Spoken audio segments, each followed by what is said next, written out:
Sure. We're excited to still be dancing.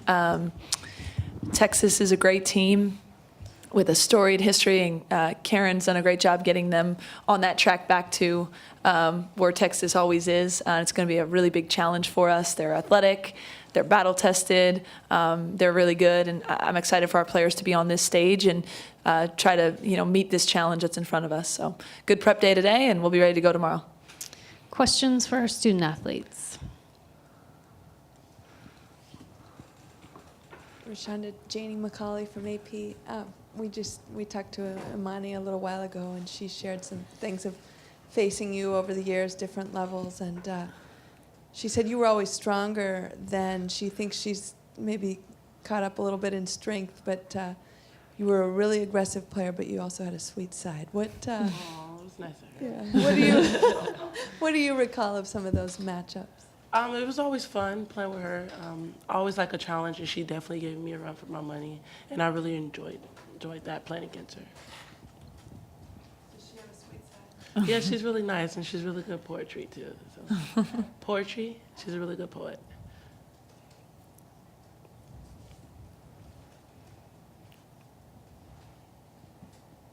Stephanie? Rashonda, you obviously haven't played her in 4 years or so, but what kind of challenges does Imani present for you tomorrow and just for the whole team? Just her height, she's definitely a present in the paint, but at the end of the day, it's not really about me and what challenge she's caused. It's about how can my team play as a whole team to handle sorry. You're okay. You're okay. But yeah, can you repeat the question again, please? I'm sorry. What kind of challenge does she present to you and just to the team? Just how big she is. She's definitely a post presence, and she's a really great player and a great defender, as well as an offensive player. So. Yeah. Mike? Mike Vernon, San Francisco Chronicle. Brittany, as someone that likes to get to the basket, kind of create things that way, what challenges does it present having someone so tall in there going against someone so tall? I mean, it's gonna, I think that's kind of where we have to kind of knock down shots from the outside, but also continue to attack and get to the rim. Kind of don't change what we do, but, find different ways to make things happen. And, yeah, just knock down shots from the outside. Rick Hand to the Austin American-Statesman for both players. Coach Gottlieb said yesterday when talking about that height disadvantage that your players have high IQs. And I think that was her way of saying that there's more ways to skin a cat, so to speak. What does that mean, a high IQ, as far as going up against someone significantly taller than you? Wait, can you repeat your question? I'm sorry. How important is it that you guys have basketball smarts, so to speak, when it comes to playing someone so much taller than you? I think that our league, especially in the Pac-12, have prepared us going against Ruth Hamblin, someone who's a really talented post player. We don't need to stop what we do. Attack the basket. That's what we do. Get out in transition. Rebound the ball. Box out. I think it's the small things that are going to lead to the big things. Brittany, along those lines, the Texas coach said, there's going to be so much about this matchup in the paint between Rashonda and Imani, but the supporting cast could really be the difference in this game. What's your take on that, and maybe what some of the young players from your team gained on, playing so well last night? Yeah, well, I think this is a team sport, and then I think, it's 5 people on the court at once, and kind of like I said, going into the Wichita State game, it's the team that's most dialed in, the team that's most focused, the team that executes the best will have an advantage in this game. And I think, the 5 players that are on the court have prepared themselves all season for this moment, and, this is just another challenge that's in our way. Rashonda, I looked up the stats, and Ruth had really good stats this year and was one of the top players in the Pac-12. How different or how alike is her game compared to Imani? How are they different? They're very similar in the same way that they're both pretty smart basketball players. They both can play great defense. But one of the things I try to focus on is not to let their height take me out of my game.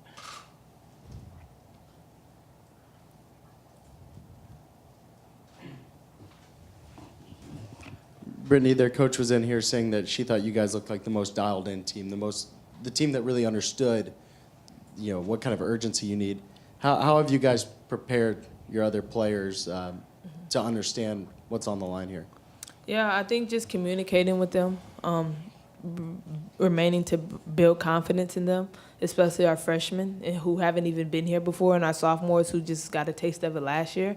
Just, nothing comes easy. And I think that we know that, we understand that, and I think in practice and our coaches have done a wonderful job in preparing us for what's coming. So I just think and just remain confident and remaining who we are and not trying to change nothing about us. Rashonda, back to the poetry thing. That I'm a little curious now. When did you hear Imani do poetry, and what do you remember about that? Well, I follow her on social media, so like we're Facebook friends. And I also caught the ESPN feature that they did on her about her spoken word, and it talked a lot about her past and stuff. She never read you? No, not personally, no. In the back. Jim McGill, Barron Cider. Lindsay, your team wore down a little bit in the second half after some really intense first half defense, but last night the defense remained strong all throughout the game. What do you see in your squad's ability to continue to pressure all game long coming into tomorrow's game? I'm going to cut you off real quick. We're going to take questions for the student athletes. We'll do coach at the end. Okay, can I just address that to Yes. either you, Rashonda, or Brittany Yeah. now? Can you repeat your question? I'm Yeah, sorry. the team really is known for high pressure defense, but late in the year, it seemed you kind of wore down a little bit in the second half on defense, but last night that effort was there throughout the game. What do you see about your ability to continue to pressure throughout the game coming into tomorrow? Yeah, I think in that game we kind of had a sense of urgency. We think something that we talked beforehand, 40 minutes. The game is only 40 minutes, and that's what we have to go into the next round. We had to win that 40 minutes to get another 40 minutes, and I think that has been the emphasis from our players to our coaches is win this 40 minutes. How bad do you want it in this 40 minutes to get to that next 40 minutes?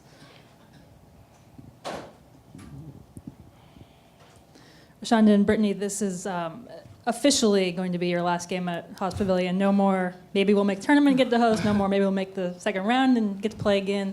I know you guys are focused on the matchup and all that, but any extra emotion just knowing this is officially it for you guys here after such decorated careers? No really extra emotions. I don't want to get too overly but I think Haas has been great for my past 4 years, and the fan support, the family support, the community support has just been great. And I wouldn't want to be in no other place than playing here in my last 4 years. So I'm just blessed, thankful, for this opportunity that my coaches have presented me, my teammates, and just, But I know, not trying to think too much about my last game, more so trying to win this next 40 minutes so I can get to the next round. Yeah, to feed off of her, like our experience here at Cal, like we wouldn't want to leave no other way. Like we got basically everything we asked for over the past 4 years. I know I asked you last night, Brittany, but how many people did you end up having in the stands? 50, 100? Yeah, maybe around 50 to 60 people. Hopefully, a lot more come out Sunday. 50 that are actually related and 200 more that say they're related.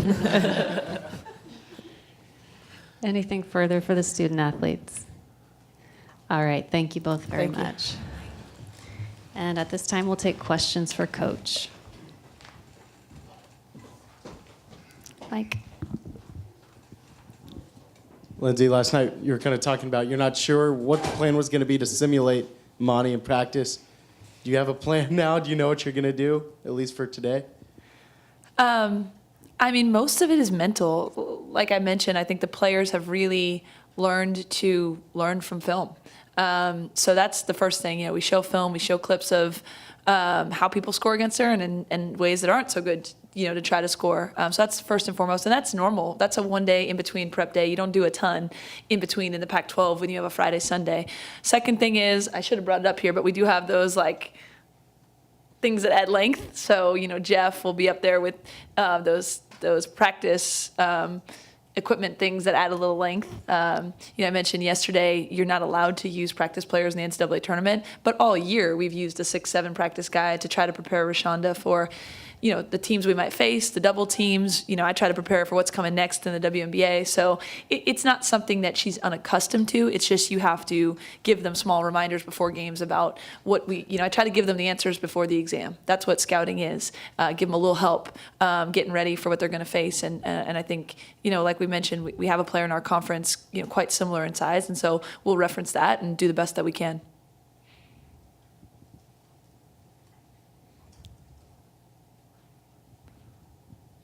Lindsay, what's it mean to hear Karen say, Cal is locked in and they know that there's a sense of urgency and doing everything right? Yeah, it's incredibly flattering. Our players are in the moment, and I think it's my job to help them stay in the moment and sometimes give them perspective. Like I sometimes, read things if it's helpful to them from the outside, and sometimes I don't. And today I did spend some time telling them that part of the narrative of that game was our balance and how ready we looked and how confident, because I think that is something we've worked towards, and I want them to feel good about we have 5 threats on the floor and we are locked in, and sometimes hearing the good stuff makes them even buy into it more. So that 40 minutes is over. We don't get any prizes for that other than getting to play in the second game, but to hear, a perception that we have 5 players on the floor and 5 players on the bench that are locked in, and that we're getting contributions from everyone. That's what we've worked to try to be, and we want to continue that. Coach, I'm going to ask 2 questions because one I think will be really short. I don't understand the NCAA's stance on why men can't practice during the NCAA tournament. I don't see the... So I think the answer with that would be this is an NCAA tournament, so we don't have any advantages for being at home other than the fact that we get to be at home. So if male practice players can't travel with Texas or can't travel with Western Kentucky or Wichita State, we shouldn't be able to use ours in an NCAA-sanctioned practice. So starting Thursday, which was the day before the game, we had the same rules as everybody else. So they don't want to give you an advantage being at home that it's like a regular practice, if that makes sense. We can use males any other time during the year. That makes sense. Yeah. Other question, Ruth Hamblin, 6'8". I was reading about her. She's a legit player. In what ways does she remind you of Imani, or in what ways is she different? Yep. I mean, obviously, the sort of biggest reminder similarity is the size. And again, so, for someone like Rashonda and the rest of our players, and having played against someone where you just don't get the same easy stuff that you get against other people is helpful. It's helpful for me in terms of, the offensive schemes you use to maybe try to get better looks. I would say the biggest difference is that they just play in a different system. So, Scott at Oregon State does a really good job of kind of utilizing the inside presence with 3-point shooting. That's the Oregon State thing, the balance, the inside out, whereas I think Imani's part of more of an up-tempo attack that Texas uses. I think Karen does a great job of blending the athletes she has around Imani and making, Imani part of an up-tempo system. And, we're just talking about Imani. It's a 2-headed monster with Kelsey as well, who, has started, majority of the season and is also a presence. So I think the main similarity is that you're just, in women's basketball, not used to playing someone 6'7" who just bothers people in the paint. And then, they're obviously 2 different players in 2 different systems in some ways, too. Lindsay, what, Imani referenced Rashonda's sweet side, but very aggressive even back in the day in LA. Could you give us a couple examples of her sweet side? Yeah, I mean, we call Rashonda beast mode. We've said before that, if there's someone you want in your foxhole of life, it's Rashonda Gray. She's so tough on the court. She's relentless, but she's also a 6'3", loving, soft young woman who would give you the shirt off of her back. She's come from a very difficult background, and yet her first thought is, what can I do for my community? What can I do for you? She's just a loving, sweet soul, but not someone you want to be up against on the basketball court, or you're not someone I want on my side if there's some type of battle.